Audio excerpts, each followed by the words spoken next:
Thank you for that. I really appreciate that. Thank you for that kind introduction. It is an honor to be in a room full of badass energy women. It's awesome. That's Deputy Secretary of Energy Dan Brouillette speaking at Stanford University last December. The event was the 7th Clean Energy Education and Empowerment, or C3E Symposium, an annual celebration of the contributions of women to the field of clean energy. I want to thank all of the leaders here and all of the folks at DOE who spend so much time with this organization because it's critically important. The evidence of progress is all over this symposium. I mean, just look around the room. I'm deeply inspired by what I see here. And as both awardees and attendees, you have made remarkable, absolutely remarkable contributions to this clean energy arena. The day was jam-packed with frank discussions of the challenges women face in the workplace, and there was also plenty of optimism and enthusiasm, reflected in the tone of the awards presented throughout the day. I'd like to introduce Elizabeth Muller, my Aunt Betsy.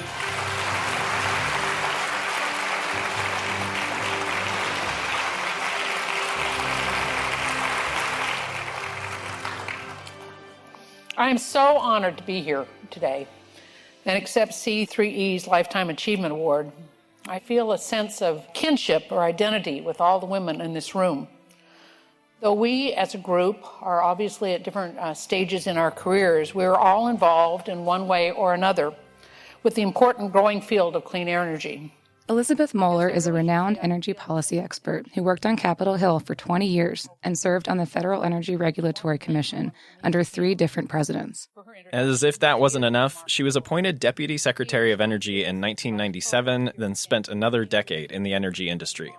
As the 2018 C3E Lifetime Achievement Award winner, Muller shared lessons from her life and career and offered words of encouragement for those in the audience.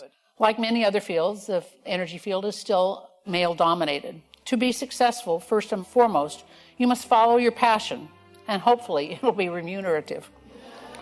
There's a history in my family of bucking typical role models. You can and should, too, follow your passion. Above all, I wish you success and happiness in both your career and your personal life. I have had a life well lived, and I hope the same for you. Thank you for this honor.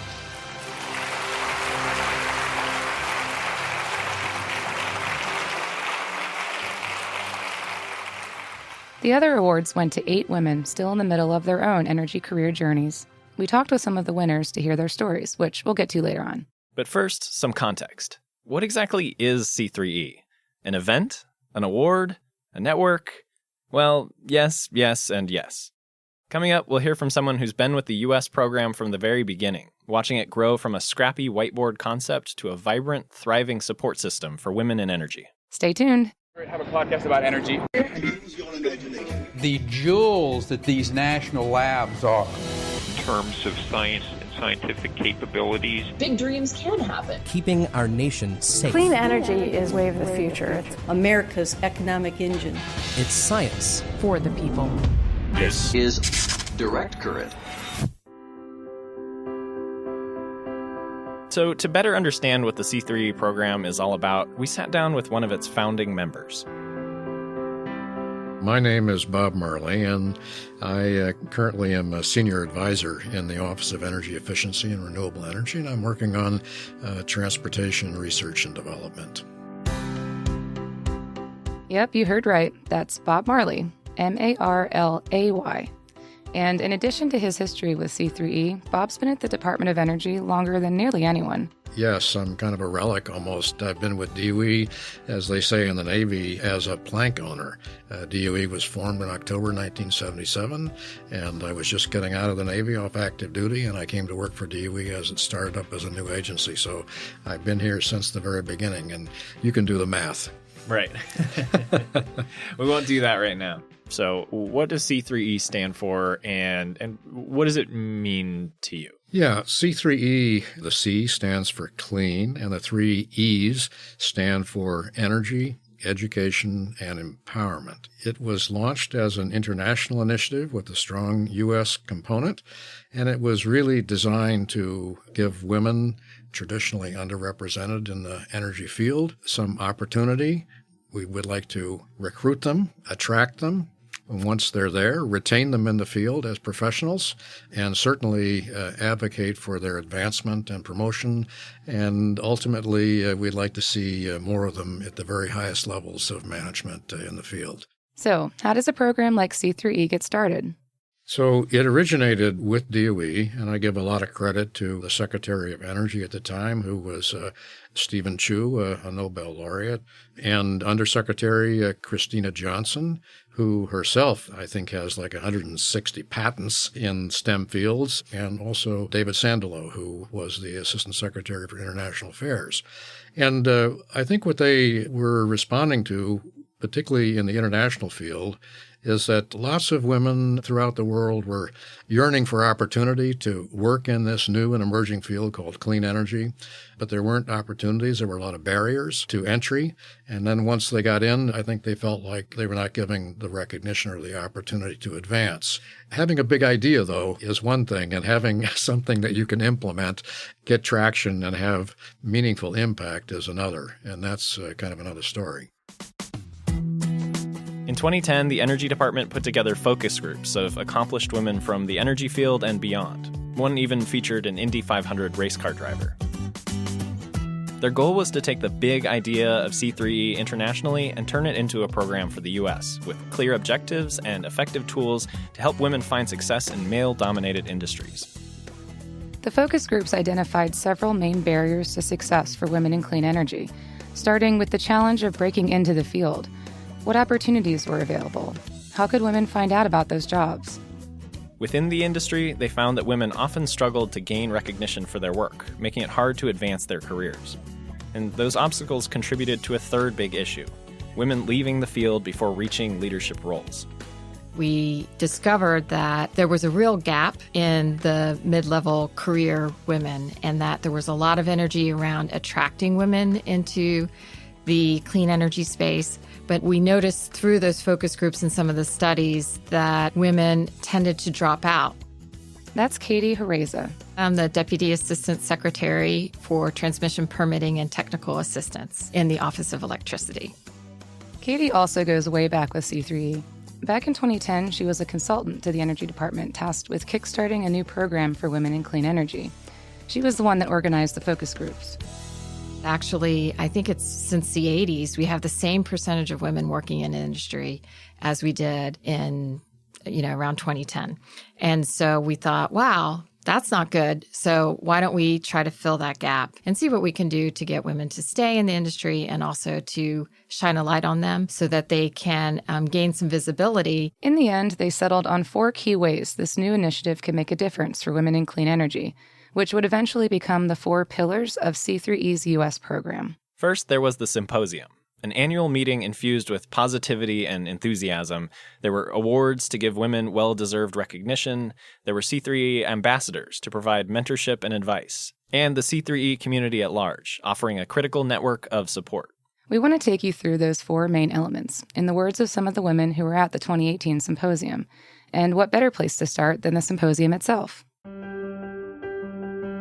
We have so many amazing women who work in the energy field, but almost never do we really get together. And it's really special to be able to get all the women together and celebrate women's accomplishments.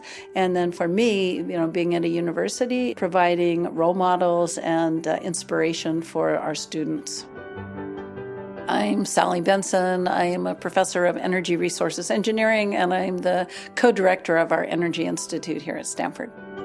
Sally was one of the hosts of the 2018 C3E Symposium, which has also been hosted by MIT in years past and will move to Texas A&M University in 2019.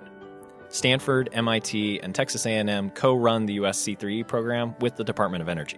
Sally said clean energy shares many of the challenges of other industries, mostly run by men, but the sheer scale of the energy sector makes it a vital target for improving gender equity. The energy system is so integral to our lives. 10% of the global economy is in energy, but our lives are completely positively impacted by the access to energy. So I think this is a uniquely important area for societal progress and human well-being. So finding a way to connect women to achieving, the benefits that a clean, sustainable energy system can provide is really important. At a reception the evening before the big event, Sally gave participants a charge. This is your chance to be bold. I challenge people to make this a conference like no other conference, to have discussions that you normally wouldn't have in public, to say something that normally you would hesitate and hold back. And what for me was so extraordinary is that all the women speakers, they delivered. Among the speakers who took the stage throughout the day were energy industry luminaries, scientists, and entrepreneurs, including Dr. Valerie Montgomery Rice, the president and dean of Morehouse School of Medicine. Diversifying your workforce is going to make a big difference. Who sits around the table really does matter, particularly as we're trying to change the world, which is what you're going to need to do in order to have clean energy, believe me. Diversity and equity in the clean energy sector were prominent themes at the 2018 symposium.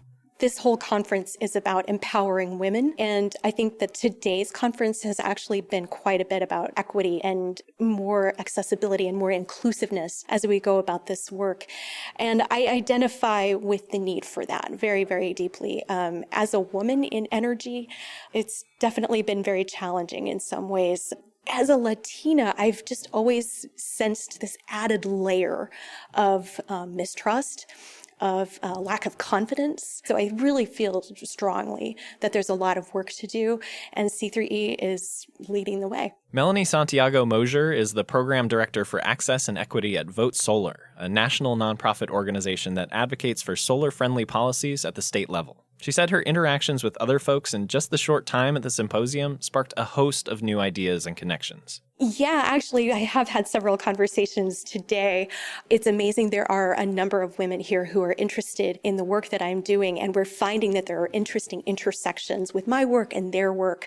And we're already starting to think about, hey, how can we get together? How can we build on each other's work? How can we get connected? I think that's the point of bringing together people from so many diverse sectors and backgrounds, is that you do, spark ideas. Someone may not have even thought about the applications of, clean energy technologies in the development setting. That's Tanya Layden, Executive Director of Livelihoods. So at Livelihoods, we train youth and women in the slums of Kenya to sell clean energy products door to door.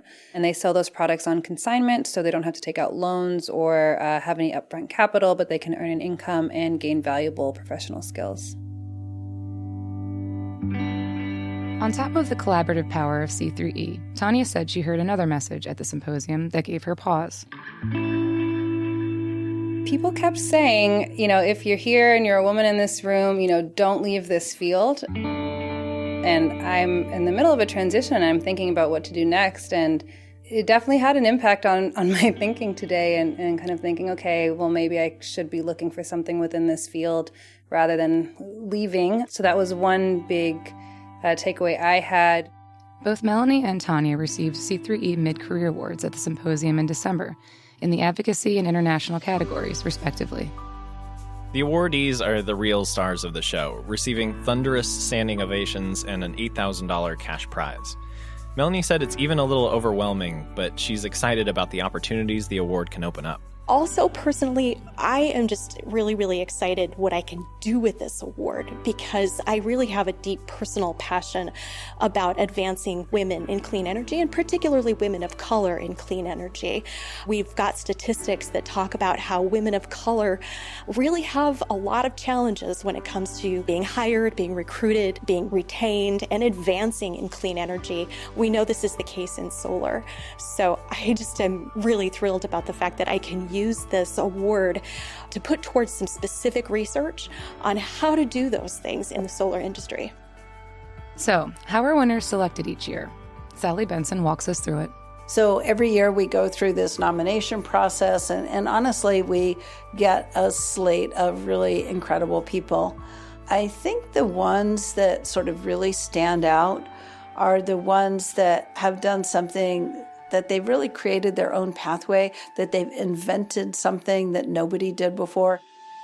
One such trailblazer is Molly Morse. CEO and co-founder of Mango Materials, who took home the 2018 Mid-Career Award in the Entrepreneurship category.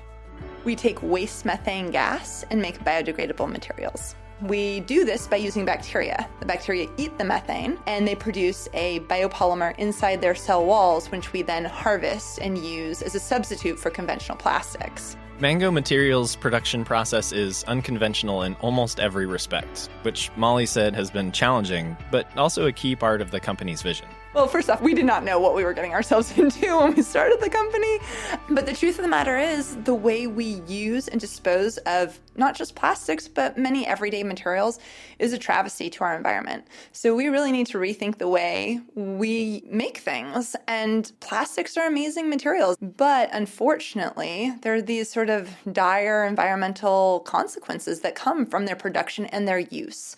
So we had this vision to transform things and really change the way plastics are made and the fate of materials on the planet. She said the C3E Award is proof that others believe in their mission, a welcome boost on a long, arduous journey. If you're running a marathon or an ultra marathon and you have a big hill and you have someone cheering for you loudly at the top of the hill, that makes a difference. Your time might be better, or you might feel less pain while you're going through it. So yes, it does change things. That metaphor also works for other paths, like, say, a career in science. The C3E Awards work to cheer on mid-career women during a phase when many encounter big hills in the way of things like promotion or tenure. Those who make it over the hill stay in the field. Those who don't often leave. For instance, a recent study showed that more than 40% of women with full-time jobs in science leave the sector or go part-time after having their first child. There's a huge gender gap, but also generation gap. So how to merge those gaps together is very important for our future, in my opinion. And as a mid-career, what they're calling me, that I think we become very important bridge, because we don't want to lose all the expertise in senior level. At the same time, we need to pull our juniors up and then connect them together. That's Dr. Alyssa Park, winner of the 2018 Mid-Career Research Award. I'm a faculty member in engineering at Columbia University. I'm also the director of the Lemfest Center for Sustainable Energy. Alyssa was the first female faculty member in her department. She became the director of the center about 4 years ago and used the opportunity to explore big new ideas about carbon capture, energy storage, and sustainability. And like many of the awardees, she's coming to grips with the idea of being a mid-career professional. It's kind of funny. So in academia, they usually call you junior faculty before your tenure. As soon as you get tenured, they start calling you senior. I'm like, I don't think so, not yet.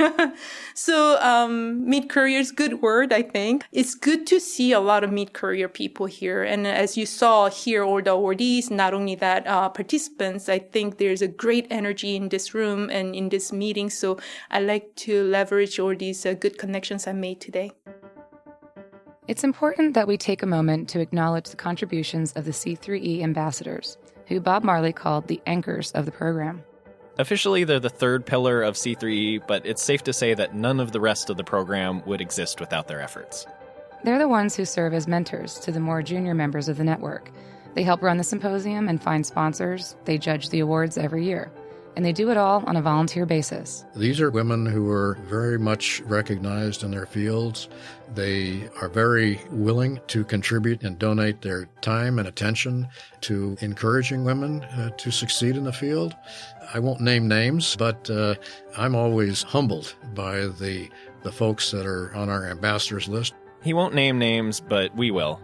Bob is an ambassador, as is Sally Benson, along with around 30 others, mostly women, all established experts and senior leaders in clean energy. Katie Arezzo recently became an ambassador when she rejoined the Department of Energy after several years in the private sector. And not only that, she's now leading the program for the agency. Well, I was so thrilled when I came back to the Department of Energy in a leadership position and then asked to come back to C3E as an ambassador. With the change in administration, the ambassador who was leading the program had moved on, and so they were looking for a new leader. And since I knew so much about the program and I still knew many of the ambassadors, that it would be a natural fit. Katie said she remembers the support she got from the ambassadors early on, the way it made her feel valued, like someone had her back. Today, she's working to boost that support network even further. My favorite part is when we get together once a year for the symposium. And it's a celebration of who we are and what we've accomplished and where we're going. It's all about empowerment and what we can do to advance.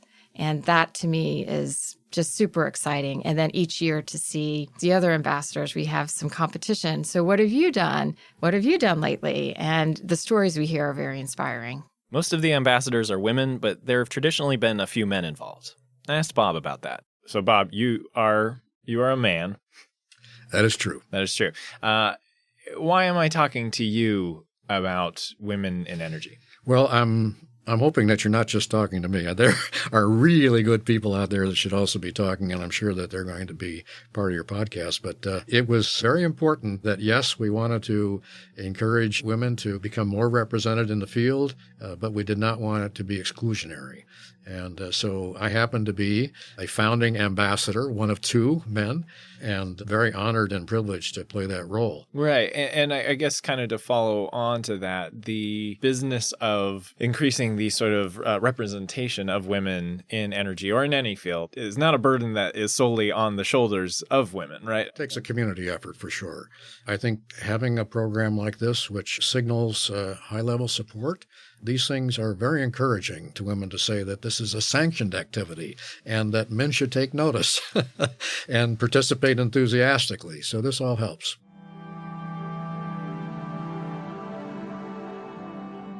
Probably the biggest thing that the ambassadors and everyone else involved in C3E are trying to create is this broader sense of community among women in clean energy, besides driving a global energy transition, that is. Well, of course, we want everybody to achieve, sustainable energy for all. We want to get rid of carbon emissions. We want the billions of people who don't have access to electricity to have access to electricity.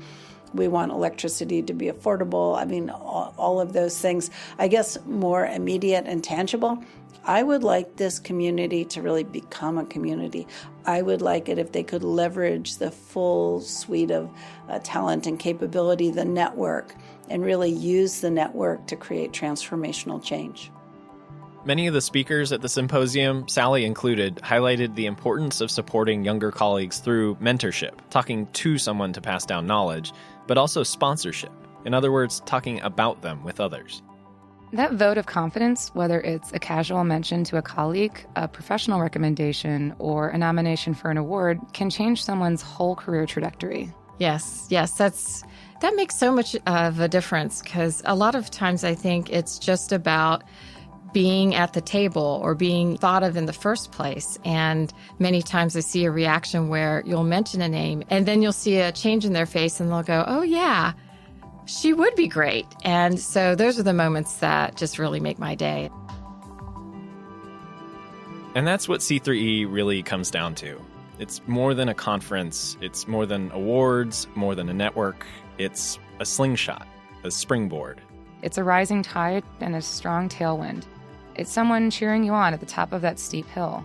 And for women like Melanie, Santiago, Moser, getting connected is just the beginning. Sometimes women hear our demons quite clearly, and these demons tell us that we're not good enough, we're not smart enough, we're not strong enough. But just knowing that I won the award has really just boosted my self-confidence tremendously. And so I'm just excited about being part of this network going forward, being able to really communicate with other women in this network, freely draw on expertise, learn from each other. I think this is going to be a really amazing experience.